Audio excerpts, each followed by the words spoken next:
morning. Good morning, Mary Pat McKee. I am with Indy Boomer magazine. I publish that magazine, and we are here with the Indy Boomer show. Totally amazing, isn't it? Yes. I am sitting here this morning with my newest guest, Leslie Piper, and she is with the Hearth of Windermere, which is a great facility in Hamilton County off of 96 and Cumberland.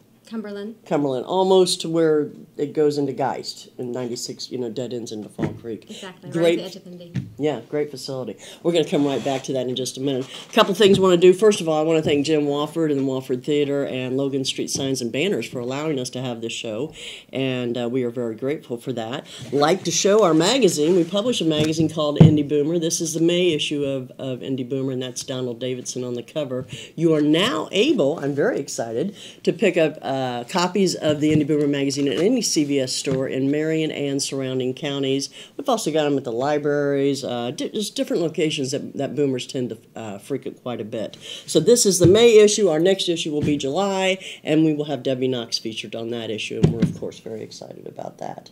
So let's jump right into this. Leslie, I've been to the Hearth of Windermere. I love the Hearth of Windermere. Tell us about it, how it's different, all those good things. Absolutely. And thank you for having us here today. We are a sponsor of Indy Boomer magazine, and we have an event in the fall with your group also for the Colts, right. Remember? Oh, yes, exactly. Oh, yeah, we bring the bus out. That's great. Yeah. But at the Hearth at Windermere, we are a community that has continuing care for families.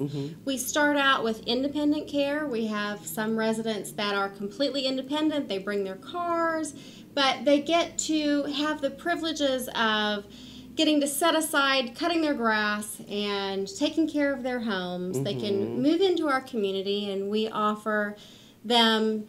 Their meals are provided. We have socialization, education, and activities for them so we can help enrich their lives and help make lives a little easier. We can also provide that extra peace of mind for their families. Yes, that's important. So, one of the things I love about the Hearth of Windermere, and I've been to a couple of these events, but you guys do, they do luau's and all kinds of different themed events that are so much fun. And they invite the public to come in as well and see some of these events. Tell us about some activities that you do with the folks that are residents there. Well, you mentioned our luau every year. That's our big summer event. But we try to include the community. We have several events throughout the year where we invite the community in. We have a Halloween event where we invite all the kids from the community. They come in. We do a trick-or-treat. Our residents get to interact with the community. We have groups that come in and interact with our folks from the high school. We have Boy Scouts and Girl Scouts that come in. So they get a volunteer opportunity. Yes. They get to interact with seniors, and our seniors get to connect with these kids and impact their lives too. I think that's really important. And we've talked a couple different times on the show about reversed mentors, so to speak, and it's the old people love the young kids coming in, and it gives the kids a chance to realize old people aren't scary people, and that they're fine people. But tell us what your assisted living, and then you also have memory care. Yes, we have a continuum of care. Like I said, we have the independent living, and then we have assisted living for people who need just a little bit more help. And then the continuum of care as they age. Our folks can age in place. And once you become part of our family, then we're going to keep you in our community. So that's one of the big things. And I think hopefully that's one thing that makes us different is we have a very home-like atmosphere. We try to make our residents feel like they're part of our family once they come in. We connect with the families. A lot of the events that we have throughout the year, we invite the community in, but we also invite the families. And we try to really involve the families in our activities so we can provide family events for them. And we try to be their family when their family can't be there. Well, and you made a very good point. A lot of times with folks, you don't want to have to be moving them from one facility to another facility. It's a huge step, as to go from your home or your condo or wherever they have been into a facility. which really, in so many cases, it's important to go to a facility because when they stay at home, they don't have anybody around. They have no socialization, and there are studies that show, that does not help somebody in the aging process with nobody around. Yeah, there are a number of studies about social isolation and how hard it is on anyone, not even just the seniors, but some families are trying to provide care for their loved ones in their home, and they're the only source of socialization for the family. And it's hard on the caregiver, and it's hard on the senior as well. Right. It's interesting when they come into our community and they start making new friends, and it's fun to see how they form those bonds even, at an older age. Right. But they'll form those bonds, they have socialization, they have immediate connection because they went through the same types of things in their life. Right. They lived through World War II or the Great Depression, and so they immediately have a connection, even if they came from different backgrounds. Exactly. So. But I think, another thing with that age group that we're talking about, the senior age group, is that, back when their parents were getting old and having those things, you either stayed at home or you went to a nursing home. Right. Okay? Right. And that had really bad connotations. Yes. And so I think, it's a matter of educating some of the seniors that this is not a bad place to go to an assisted living. Your guys are cream of the crop, though. I mean, I've been in a lot of assisted living facilities, and I know you're more than assisted, but that's the first thing that comes to my mind. Right.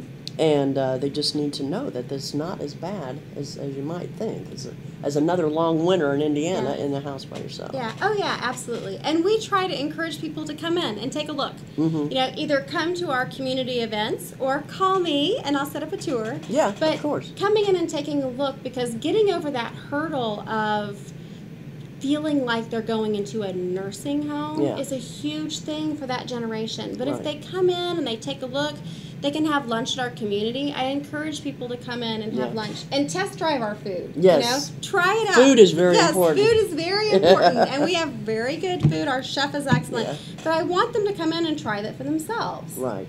It helps them really get a feel, and we can introduce them to some people that are at their same level, their same, like I said, background generationally anyway. Right. Experience the same things in the world, and it helps them form those friendships. Yes, which are very, very important. But they're there to be had. We are. I want to talk more. We're going to take a break here in a second or two, but I'd like to talk more in the next segment. How does somebody know when they should be looking at a facility for their folks, and some different issues along that lines? And I know you're an expert, so you could tell us. Yeah, absolutely. We can look at some of the things to look for when it's time to look for assisted living. All right, very good. We're going to take a short break, and we'll be back in just a few minutes. Right. Thanks.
back to the Indy Boomer Show. Mary Pat McKee here. A couple of things I wanted to say before we get back into this conversation with Leslie, because we have a lot to talk about. We don't want to waste too much time on things I have to say. No, I'm just teasing. Hey, real quick, we do, this can also be heard on Hamilton County Radio Monday through Friday at 6:30 p.m.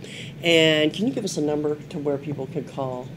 Absolutely. 317-333-1794. Okay. So if you would like more information on the Hearth of Windermere, call that number. And before we end, we'll say that again as well. We also have a website. Oh, yes, of course. That they can visit us on. It's www.thehearth, like a fireplace, thehearthatwindermere.com.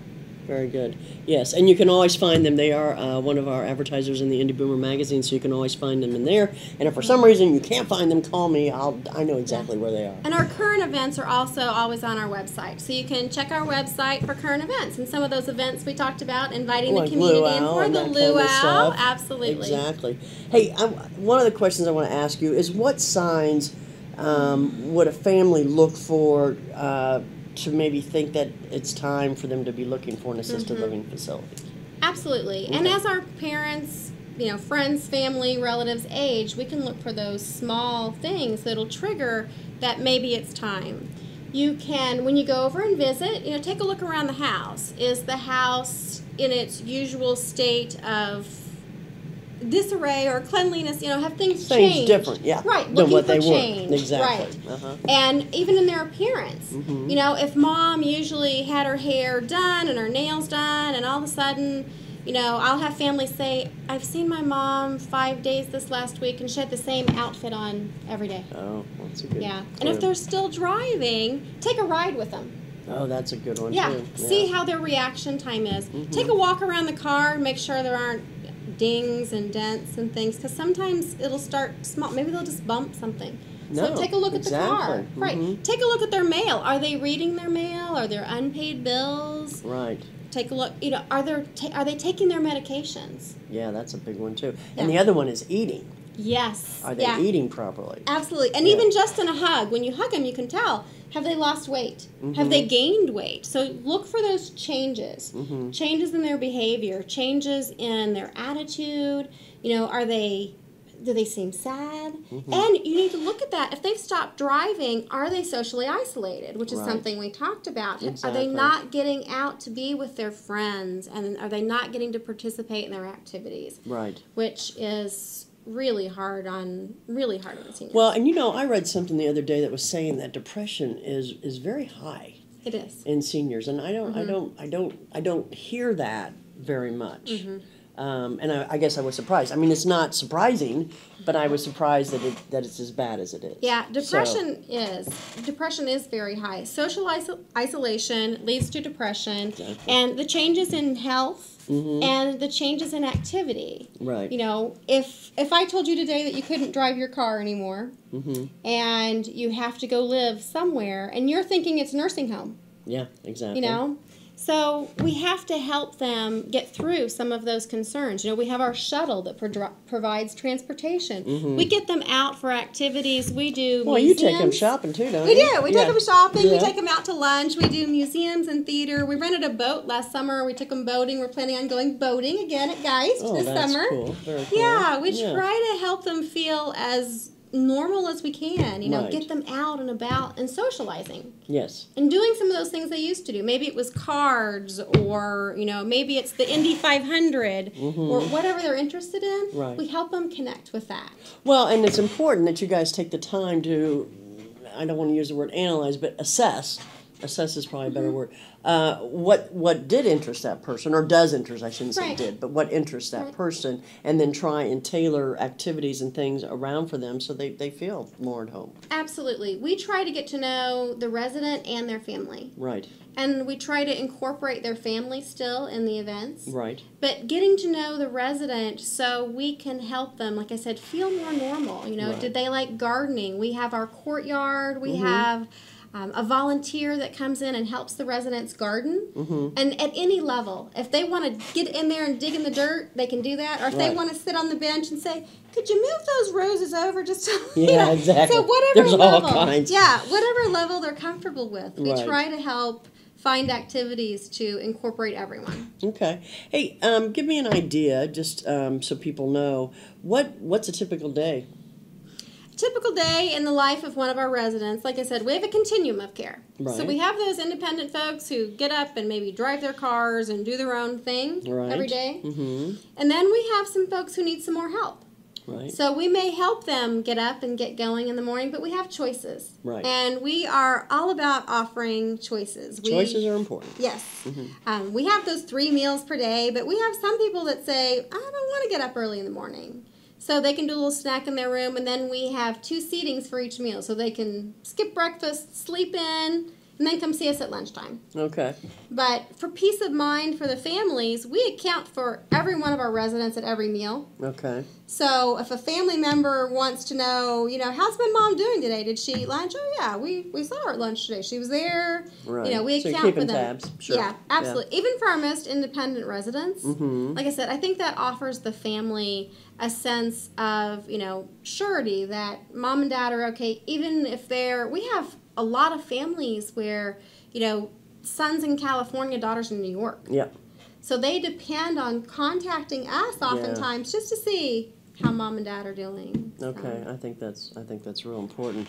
One thing that is, I see this happen all the time, is that people end up behind the 8 ball when usually what happens is the parent will fall, or there will be some kind of catastrophe of some kind, and then all of a sudden everybody's scrambling going, oh, what do we do? What's your recommendation on that? People need to get out and see what's going on. Absolutely. I recommend to families that they plan ahead.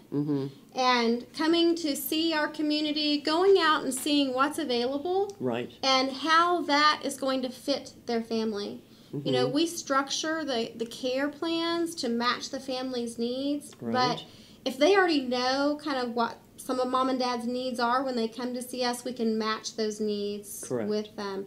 And having a plan in place, because oftentimes families will tell me, we're just not ready. But they have taken the initiative to get out and look.